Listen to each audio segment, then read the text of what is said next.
Hi అండి. ఊర్లో మా చెట్టు బొప్పాయికాయలు ఊరెళ్ళాం తీసుకొని వచ్చాం. చూసారా ఎంత బాగా ఎర్రగా పండిందో.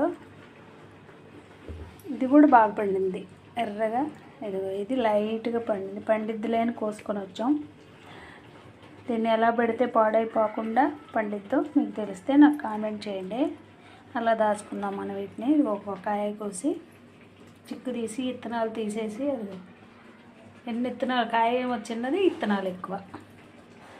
బొప్పాయికాయలు బయట తెచ్చుకున్నప్పుడు కొంచెం వాసన వచ్చినట్టు అనిపిస్తాయి కదా, కానీ ఈ కాయలు అసలు అలాంటి వాసనే లేదు. విత్తనం చాలా చాలా మంచిది.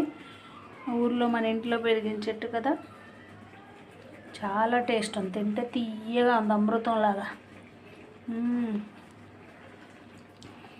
బొప్పాయికాయ తింటాం చాలా మంచిది కదా, హెల్త్కి చాలా చాలా ఉపయోగాలు కదా. మీకు నచ్చినట్లయితే నా ఛానల్ సబ్స్క్రైబ్ చేయండి, ఒక లైక్ కొట్టండి, షేర్ చేయండి. ఓకేనా? Thank you friends.